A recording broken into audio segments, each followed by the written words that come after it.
Hello residents of Meepletown. Today we are looking at Aeon's End, the New Age. Now Aeon's End is a game that I quite enjoy, one that I was a little bit late to the game and getting to play, but I've come to enjoy. New Age is a standalone expansion that has a campaign element to it. So you're going to be opening up envelopes as you defeat the monsters and progress through the storyline. Let's get to the table and check it out and see what's going on.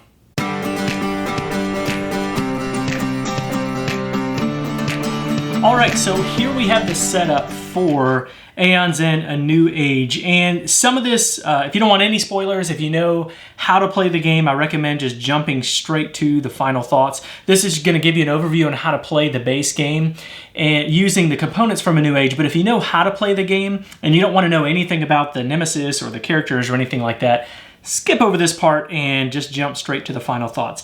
But if you're still around, I'm just going to kind of give you an overview on what's going on out here and kind of how to play the game. We're just going to play through one total round, and that should give you a good idea how the game plays. But this is, Aeon's End is a deck builder, but there are some differences. One, you start off with a set deck of 10 cards apiece, 5 in your hand and 5 in your draw pile.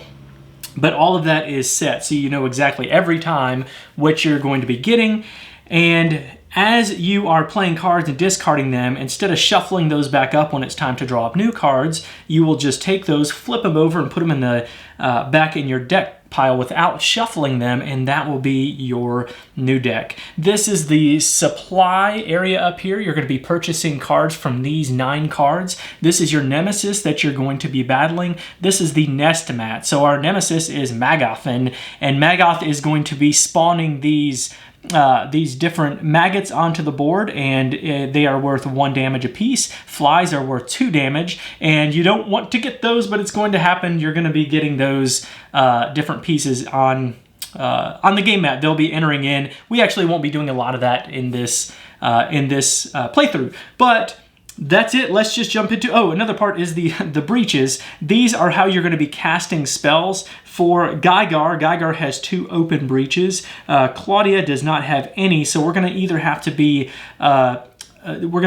opening up these breaches, or we're going to have to focus them in order to be able to cast spells, which is how you're going to attack the nemesis and also attack the minions that are going to be coming out here. Another difference is that instead of going in turn order, that changes. We've got this random turn order deck, and we'll flip those cards over to determine who will go first. Gygar is the first player, and I didn't put any of the markers on here because I know that this is the first player, this is the second player, and I also didn't put the life tokens on these players, but they both have 10 life points apiece. And let's just jump into it. So the cards that I have for Gygar are a Spark, which is a spell, simple spell that deals 1 damage. The Tidal Surge, which is going to get you 1 charge, but you have to cast that. And then 3 crystals, which are the currency in this game. So I will, first thing, I want to be able to cast these spells, and I'll be able to because I have 2 open breaches and I don't have to focus any in order to open those up. So I will just put these here to cast. I don't have enough space, but normally these would kind of go above these breaches. I'll put both of those, and so on my next turn, how you start the turn off is by casting spells.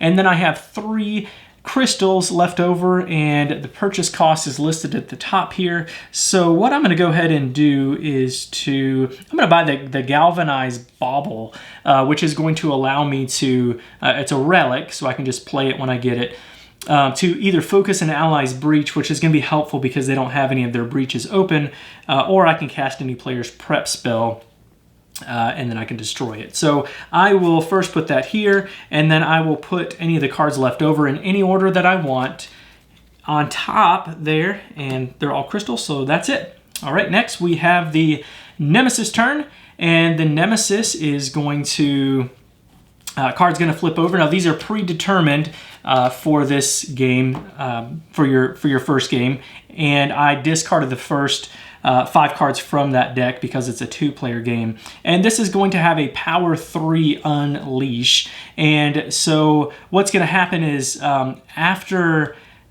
when I get this out, I'm going to put 3 power tokens. Now, this is kind of weird, I'm not going to do this, but I'm not going to put any of the tokens on here because I didn't want to clutter up the table any more than it was. But because I'm only playing 1 through 1 round, this actually won't happen. But basically what would happen is on the next Nemesis turn, there's going to be 3 power tokens on. When I flip that over, this thing would happen first, so I would remove 1 power token, and then the other card would come out. So let's see. So that's all that's going to happen there. I can discard this by spending 6 ether, which is the currency, like I mentioned earlier. Next, we have a minion that comes out, so I would have removed a power token from that. A minion comes out who has an 8 attack value, 8 health on there, and they'll unleash if this kind of triggers again in the future. As long as it stays out here, every time the Nemesis take a turn, they'll unleash, which when you unleash with the Maggoth, you're going to place 2 maggots into play. And those are going to stack up as the game goes on. You won't see it all, but those will stack up. And the game, you lose the game by this thing filling up. You just are going to lose. And it will fill up quite a bit, so you can't just let those stack up there. You really going to have to do something about that. All right, so that's that. And the Nemesis has 2 cards in here, so they'll only get 2 turns. They won't get any more turns this round.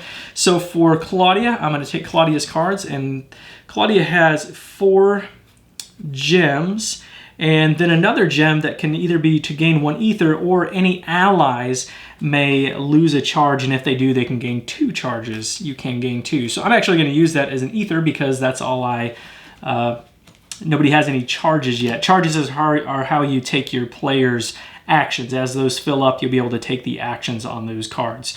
So I'm going to have 5 ether to work with, and I'm going to want to have something that's going to give me probably more ether, and so or something that could be an attack. I'll tell you what, to start off, I'll take this one, which is the Energize Rubidium, and that gains you 3 ether, and then also allows any ally to discard a card in hand to gain a charge. For them to gain a charge. So I'll buy that. I'll put these in any order. So I will put the Ether Scope so that I'll get that first, and these will go here. And let's see, turn order deck, it is the second player again, so I will take all these cards, or I would take the top 5 to fill back up. Another difference is you're not necessarily spending all of your cards here. If you don't spend them, then you're gonna have to use them, and you would just draw back up to 5.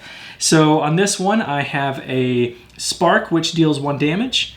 And let's see, I have 4 ether, and what I'm going to do on this, I'm going to use these 4 ether to open up this breach. So now I have an open breach to be able to cast spells out of, and on this particular breach I'll deal an extra damage whenever I cast it. So I'll take this Spark and put that there again.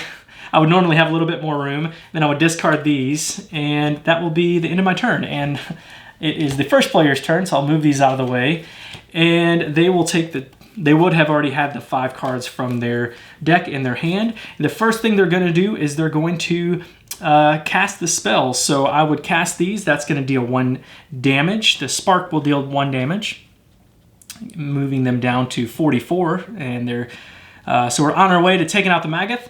And that's how we win, by the way, is by defeating Maggoth, as you can imagine. And then I would also take this. Again, I didn't put the tokens out to save space on the table, but I would gain 1 charge, which is a token that goes onto my board.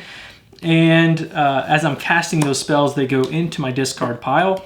And I've got my cards to work with. So I'm going to go ahead and just load these back up. They start off with the same hand. Gygar has a Spark and a Tidal Surge in there, in both sets of 5, and then 3 ether. So I will buy, let's see, I'll buy an Exogranite with these 3 ether that I have. Goes to my discard, and then those cards will go on top.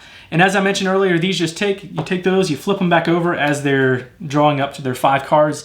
And that's really the essence of how to play the game. And again, I didn't have the tokens out to show you some of these things and how they play out, but it really is okay. It's just to save space, but it gives you an idea of how all the cards play out, how the game generally plays. All right, so that's what Aeon's End, the New Age, looks like. Let's talk about the art and components. I think the art is really cool. The box cover looks really neat. The art on the cards is just fantastic. The stock of the cards is great, and really just the kind of the aesthetics and how everything comes together with the envelopes opening up and the way the decks are put together is all just really well done, highly produced, cannot complain about that at all. Now let's talk about the gameplay. The gameplay, it's great. It really is. It's a lot of fun. I quite enjoy this game. And some of the things that I really enjoy is Aeon's End has a lot of replayability anyway. There's a ton of, if you have all the expansion stuff, there's a ton of combinations with the characters that you can use, along with the nemesis cards that you're going to be fighting against. And the thing I really like about this game is that it's brought together in a campaign way. Now, I was a little bit nervous about that because sometimes when games like this have that campaign element, the fluff on the cards, it's too much. I love reading, but sometimes the details aren't really that exciting. With this game, I didn't feel that way. You're going through this deck of cards that and kind of walk you through this story, and I'm not going to go into any of that because I don't want to spoil any of that, the cool story element, but I think it's cool and I think it's well done. I don't think that it's overdone. I don't think there's too much of the fluff text, but there's enough to kind of keep you going and getting you excited.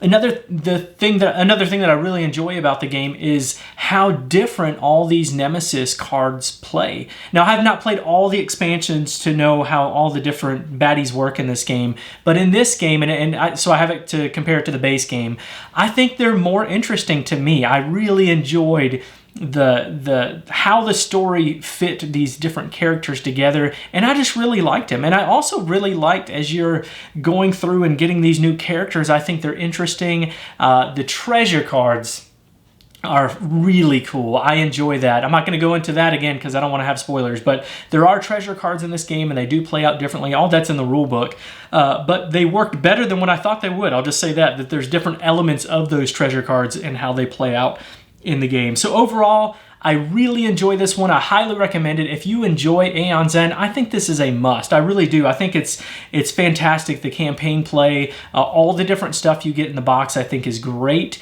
And it's just more stuff after you get through the campaign, just more stuff to play with. So for me, I'm going to give A New Age an 8.5 out of 10, one that I really enjoy. I definitely recommend checking this out. If you like Aeon's End, for me, no-brainer. Check it out. Thanks for joining us, and be sure to follow us on Twitter at Meepletown Games, and connect with us on the Meepletown Guild, Guild number 3407, at BoardGameGeek.com, and also subscribe to our podcast and YouTube channel. And until next time, thanks for coming down to Meepletown.